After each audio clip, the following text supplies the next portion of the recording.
There's a strange and beautiful rhythm to life that reveals itself only when we stop insisting that things arrive on our terms. We grow up thinking that love should fit inside our plans, our deadlines, our expectations. Yet God seems to delight in showing us that the most meaningful introductions happen precisely when we loosen our grip on the timing.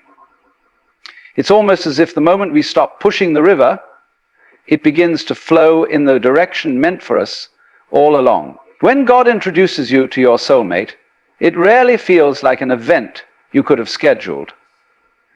It feels more like a gentle unfolding, something already in motion long before you realized it. It is the space between moments before you are aware of them, and the space between moments waiting for you to. Think of all the times you thought you were ready for love simply because you felt lonely, or you were tired of waiting, or everyone around you seemed to be pairing off. From the human perspective, those moments feel urgent. But from the divine perspective, urgency is not readiness. God does not introduce soulmates to fill emptiness. He brings them together to expand fullness. And fullness takes time. Time to heal, to grow, to release what was never meant to be carried into the next chapter. It's almost humorous, really. When we want it most, when our hearts cling with desperation, God often withholds the introduction. Not as a punishment, but as protection. Because a beautiful connection arriving at the wrong time can still break hearts. Timing is not just about meeting someone. It's about meeting them as the person you've been in the process of becoming. It's about arriving at a point in your journey where you can recognize what is offered and hold it without dropping it through fear, insecurity, or unhealed wounds. If you look back on your life, you may notice that the most meaningful encounters didn't come from perfectly executed plans. They came from moments that felt accidental, turns you didn't expect, delays that frustrated you, paths you thought were detours but were actually divine choreography. And this is often how God moves. Not through the loud announcement, but through the quiet orchestration of ordinary moments that later reveal themselves to be extraordinary. This divine timing has a softness to it. It does not rush you. It does not demand performance or perfection. It simply waits until both people have grown into the kind of openness that allows them to truly see each other. It waits until ego quiets, until desperation settles, until clarity rises. For some, this requires patience. For others, it requires being slowed down. But for all, it requires trust. Trust that God is not late. Trust that love is not passing you by. Trust that what is meant for you is not fragile enough to be missed. There is also a quiet intelligence moving beneath the surface of this timing. You might feel drawn to work on yourself, or to step into your purpose, or to heal a part of your story you've carried for years. You may think these impulses come from you, but they are often the preparatory movements of God, aligning you with someone whose soul is being shaped in parallel. What looks like delay is often synchronization.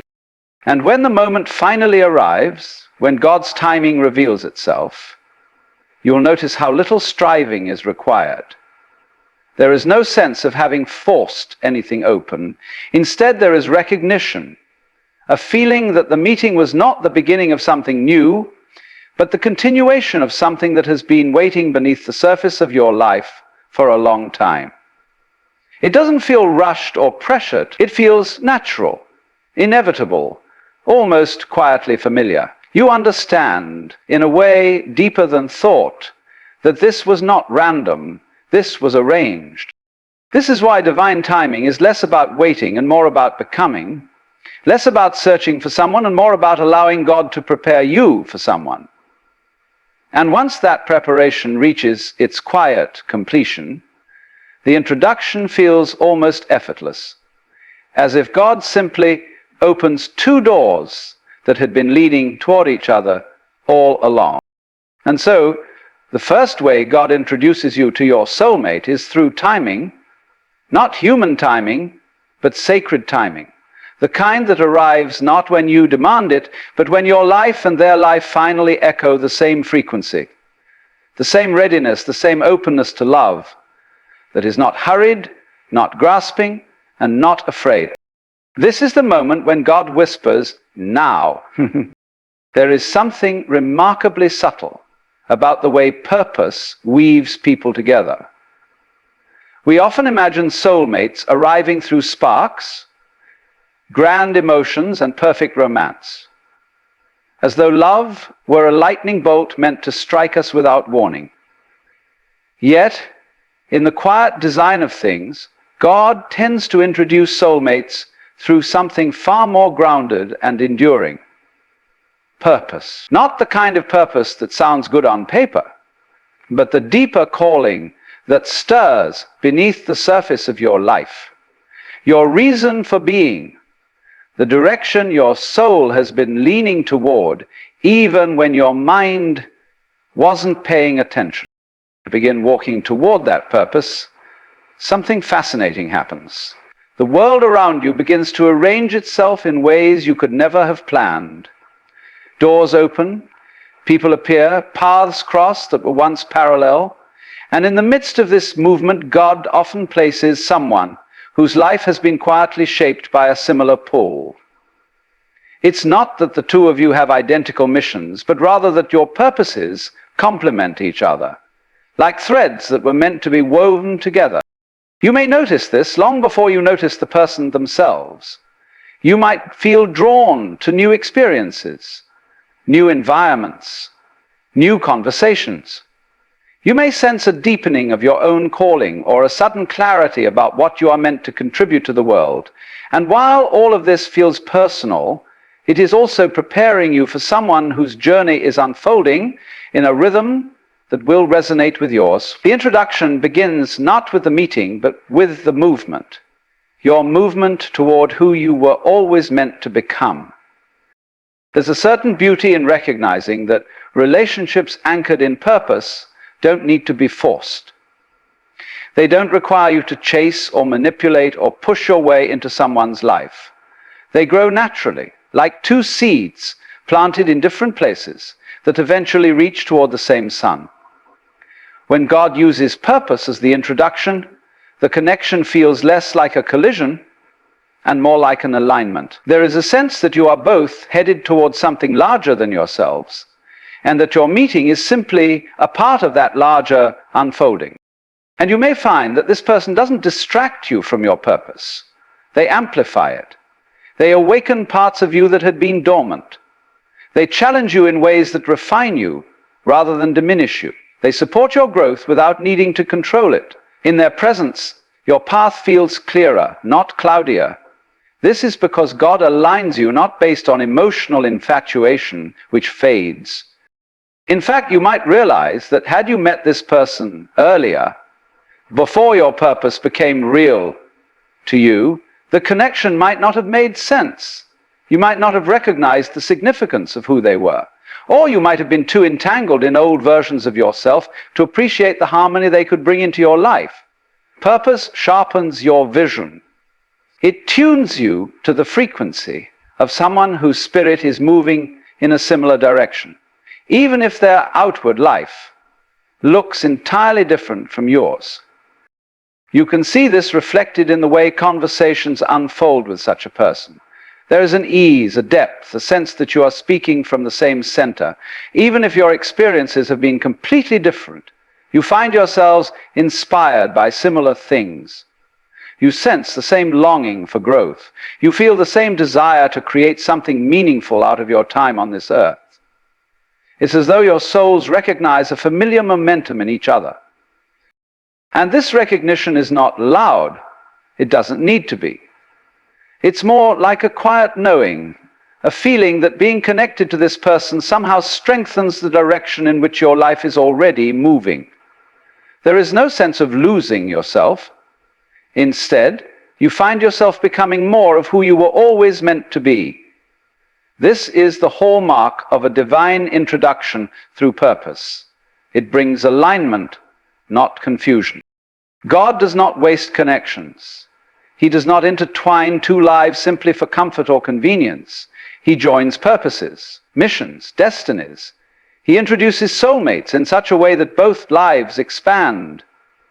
You may have walked alone for a long time, wondering why your path felt so specific, why your heart felt so different, why your calling felt so demanding. And then suddenly, standing before you, is someone who understands, not because you explained it, but because they have been walking towards something just as sacred. And in that moment, you realize this was never random. You were being prepared. They were being prepared. And God, in his quiet brilliance, was allowing your purposes to become the bridge between your lives, the very thread that made the introduction possible. And so, the second way God introduces you to your soulmate is by aligning your purpose with theirs, guiding you both toward a meeting that feels not accidental, but destined. There is a certain quietness that descends when something in your life is truly guided.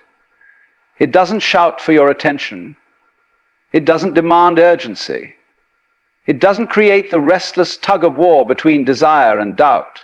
Instead, it feels like a stillness settling into the center of your being, as though a part of you that has been wandering finally finds its way home. And when God introduces you to your soulmate, this peace becomes one of the clearest signs, not loud, not dramatic, but unmistakably present. You might expect love to arrive with fireworks or overwhelming intensity, but the introductions God orchestrates often bypass the noise entirely. They slip past the whirlwind of infatuation, past the fantasies you once clung to, past the fears you've carried. They arrive in the heart like a gentle exhale, not because the person is perfect or the circumstances ideal, but because something inside you recognizes harmony, a sense of, yes, this makes sense, even if you cannot explain why. This peace doesn't come from trying to analyze every detail. It doesn't come from rehearsing possibilities or clinging to outcomes. It arises from the deeper place where your intuition and your spirit meet. And the fascinating thing is that this peace appears even in the midst of uncertainty. Perhaps you don't know where the connection will lead. Perhaps you're unsure of timing or logistics. But underneath all those human questions, there is a calm presence that keeps whispering, you don't have to force anything here. It's almost paradoxical. You feel drawn, yet not rushed. Interested, yet not anxious. Engaged, yet not entangled. There is no gripping, no grasping, no fear of losing. Just a sense that you can breathe, and in the company of this person you find you breathe more fully than before. That is the peace of God. Not the absence of emotion, but the presence of alignment. And it's worth noting how different this feels from relationships that drain you. Think of the connections that left you in knots, checking your phone endlessly, interpreting every silence, feeling your nervous system tighten with every hesitation. Those connections exhaust you because they pull you away from yourself. But the introduction God orchestrates pulls you toward yourself. It settles you, it strengthens you, it gives you a space to be honest, open, and unguarded without feeling unsafe. Peace becomes the confirmation not because everything is perfect, but because you no longer feel the need to pretend. You don't have to shrink or stretch yourself to fit. You don't have to mask your feelings or hide your truth. You can speak, you can listen, you can simply be, and your being is met, not judged. It's this meeting, this acceptance, that generates the profound calm that only God could author. And perhaps the peace is strongest when you notice the absence of fear. Not the absence of caution or wisdom, but the absence of that deeper fear that tells you love will hurt you, abandon you, or betray you. When God is behind the introduction, the walls you built out of necessity begin to soften. Not because someone has persuaded you, but because God has prepared you. It's the kind of peace that makes you say, I am safe here without anyone needing to convince you. This peace also shows itself in the way challenges are handled. Every connection, divine or not, will face difficulties. But when God brings two people together, problems don't feel like threats to the bond. They feel like opportunities to understand each other more deeply. There is patience instead of panic, curiosity instead of blame. You begin to notice that even in moments of tension, the peace doesn't leave. It simply shifts into a reminder that the bond is strong enough to hold both your strengths and your imperfections. You may even find that the peace comes before the certainty, before the labels, before the clarity of what exactly the relationship will become. And that is what makes it divine. It's not based on guarantees, it's based on resonance. Something inside you knows this person is meant to play a significant role in your life, not because of how loudly they enter it, but because of how quietly they settle into it. In a world where love is often portrayed as chaotic, dramatic, and overwhelming, God offers something far more profound, a connection that brings your soul into alignment with His intention. Not excitement masquerading as destiny, but peace, revealing what has been prepared for you all along. And so the third way God introduces you to your soulmate is through a peace that settles around your heart like a whisper of truth, gently saying, "This is right." There's a curious way in which life begins to speak when something meant for us is approaching. It doesn't always speak in the language we expect. It doesn't send a thunderclap across the sky or spell out messages in some dramatic fashion. Instead, God often communicates through subtle signs, quiet impressions, and gentle nudges, signals that seem almost insignificant, until you look back and realize they were pointing you towards someone all along. When God is preparing to introduce you to your soulmate, the world around you becomes a kind of conversation, and every part of it seems to participate in the dialogue. Sometimes it begins with a feeling you can't quite justify, a sense that something is shifting, that your life is rearranging itself in ways you didn't consciously initiate. You may find yourself drawn to a particular place, a certain path, or an unexpected decision that makes no logical sense until it leads you into an encounter. And you look back later and realize this wasn't coincidence, it was guidance. A soft whisper, threading through your days, nudging you forward. God's signs aren't meant to overwhelm you. They're meant to wake something within you. Awareness, sensitivity, readiness. You may notice recurring themes that follow you like gentle echoes. A name that keeps appearing, a place that keeps calling you, a conversation that seems to arrive at just the right moment. Perhaps you hear a message in a sermon, or stumble across a verse in Scripture that suddenly resonates with a clarity you cannot ignore, and it feels as though the universe is trying to draw your attention to a direction your mind hasn't caught up with yet. These signs don't operate on a rational timeline. They appear when you're quiet enough to notice, when your heart begins to lean in the direction God is guiding. And sometimes the signs appear because you weren't listening, like a persistent knock on the door of your awareness, reminding you that something sacred is unfolding. There is also the way God uses people as messengers, often without them knowing it. A friend casually mentions someone. A stranger starts a conversation that shifts your perspective. Someone encourages you toward a place you hadn't thought to go. All the while, these interactions gently position your life toward an intersection that feels almost preordained. And when that meeting finally comes, you realize how many small threads were being woven to bring it about. Spiritual nudges have a softness to them. They don't push, they invite. You may feel an unexplainable pull toward a certain individual. Not a desperate longing, not an obsessive fascination, but a quiet curiosity, You feel drawn to understand them, to know them, to explore what exists between you. And that pull remains steady even when logic tries to question it. It's not the mind's desire, it's the soul recognizing something familiar. Scripture, too, becomes a mirror during these moments. A verse that never struck you before suddenly becomes illuminated with meaning. You find yourself reading or hearing something that speaks directly to the season you're in. It's as though God is planting breadcrumbs along the path, not to confuse you, but to reassure you that you are not walking alone, that something intentional is being orchestrated. Of course, signs are never meant to be followed blindly. They are invitations, not instructions. Their purpose is not to replace discernment, but to deepen it.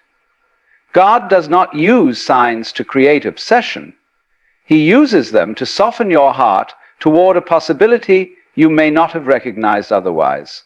The signs are not proof of a destined outcome. They are signals that something deserves your attention. And the most beautiful part is that the signs, the scripture, the nudges all seem to converge at a certain moment, forming a pattern you could never have invented, a moment where the internal and external world harmonize. You find that what you are feeling on the inside is reflected by what you are seeing on the outside, and in that alignment, the introduction comes. Not as a surprise, but as a quiet confirmation of what God had been whispering long before the meeting ever took place. And so, the fourth way God introduces you to your soulmate is through signs, scripture, and gentle spiritual nudges that guide your heart toward the connection He has been preparing for you all along. There comes a moment in every divine story where the responsibility shifts. Up to a certain point, God arranges, aligns, prepares, softens, and reveals. He orchestrates timing, intertwines purpose, offers peace, and sends signs that something meaningful is unfolding. But eventually He places the next movement in your hands, because even when a connection is divinely crafted, it still asks something of you. God may introduce you to your soulmate, but it is your obedience, your willingness to listen, respond, and grow that allows the introduction to blossom into the relationship it was meant to become. This kind of obedience is not about rules or rigid behavior. It is about awareness. It is about the courage to act when you feel the gentle press of God on your spirit. Often we think obedience must be grand or dramatic, but sometimes it is as simple as sending a message, starting a conversation, stepping into healing, or being open when your instinct has always been to withdraw. It is the willingness to participate in the unfolding rather than remain a passive observer, waiting for God to complete a story He designed for two people, not one. Divine connections ask you to show up in ways that are honest and vulnerable. They require you to bring your whole self, not the edited version you show the world, but the self that can love and also fear, the self that can hope and also doubt. And it takes obedience to show up that honestly, especially if your past taught you to hide behind caution or perfection. God may bring someone into your life who meets your soul with gentleness, but you still have to choose whether you will meet them back. There is also obedience in healing. It's tempting to believe that once you meet the right person, everything that once hurt will simply disappear. But divine introductions often illuminate the areas within you that still need attention, not because the person is flawed, but because love has a way of revealing what you've kept tucked away. Obedience means choosing to face those wounds rather than flee from them. It means allowing God to finish what He started in you so that you can love from a place of wholeness rather than fear. Sometimes obedience looks like patience. You may feel the connection is significant, but the timing still requires space. And the human instinct is to rush, to cling, to demand certainty before it is ready. But God often asks you to hold the connection gently, to trust the pace He has set rather than forcing the outcome you imagine. It is in this patience that the relationship grows roots deep enough to sustain whatever future is coming. And then there are moments where obedience means bravery. The bravery to name what you feel instead of hiding behind ambiguity. The bravery to let go of comparison, fear of rejection, or old narratives that whisper you are unworthy of what God is giving you. When God brings someone into your life who carries the mark of his intention, it asks you to trust that you are capable of being loved well. It asks you to step into the possibility rather than sabotage it from the shadow. Obedience can also be quiet. It can be the soft decision to be present, to truly listen, to give someone your time and attention, to let the connection breathe instead of smothering it with expectations, to show gratitude, to respond to the small promptings that encourage you to lean in rather than pull away. God does not need you to be perfect. He needs you to be willing. And this willingness extends to the other person as well. A divine connection is not one-sided.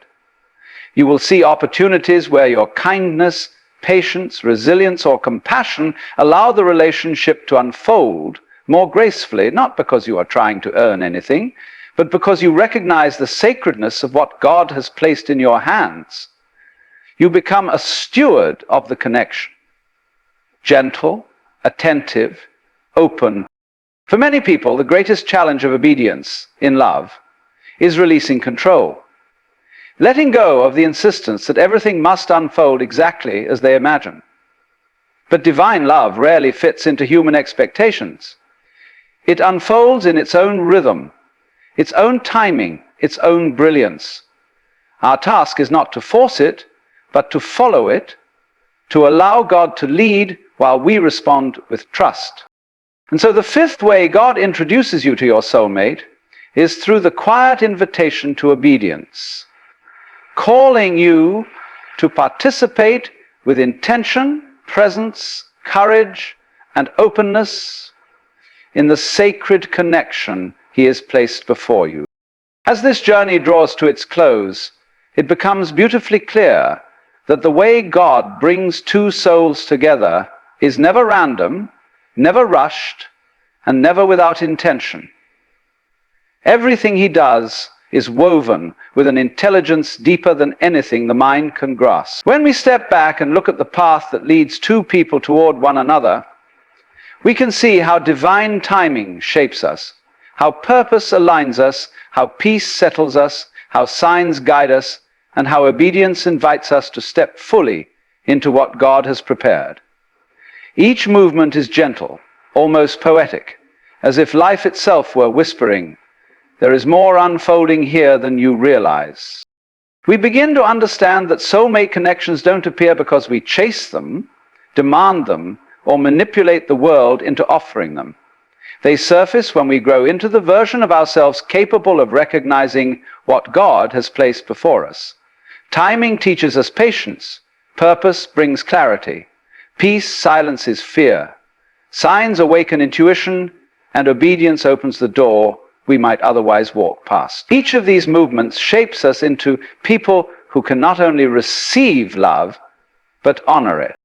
And there is something extraordinary about realizing that God was guiding both hearts long before they ever met. Two separate lives, walking their own winding paths, learning their own lessons, carrying their own dreams and wounds, unaware that every step was slowly leading them toward an intersection crafted by divine wisdom. It humbles us. It softens us. It reminds us that love is not something we earn. It is something we step into when God clears the way. What makes this journey sacred is that God does not simply introduce you to your soulmate for companionship. He brings two stories together because something powerful happens when they merge. Purpose expands. Healing deepens. Joy multiplies. And life becomes more textured, more meaningful, more reflective of the divine nature of connection. When two souls align under God's guidance, the relationship becomes more than romance. It becomes a shared calling, a sanctuary, a piece of God's design expressed through human hearts. And in all of this, there remains one constant truth. God is gentle with our hearts. He does not rush what is sacred. He does not allow confusion to cloud what he intends. He does not force us into connections before we are ready. Everything unfolds with careful intention, with tender precision, with a love that holds us even when we cannot see the path clearly. So as we close this journey together, let this truth settle into your spirit. When God is the one doing the introducing, you do not have to fear missing what is meant for you. You do not have to chase it, question it endlessly, or force it into existence. All you must do is remain open, attentive, patient, and willing to walk where he leads. Love will arrive when you and the person meant for you have both grown into the fullness of who God has been preparing you to be.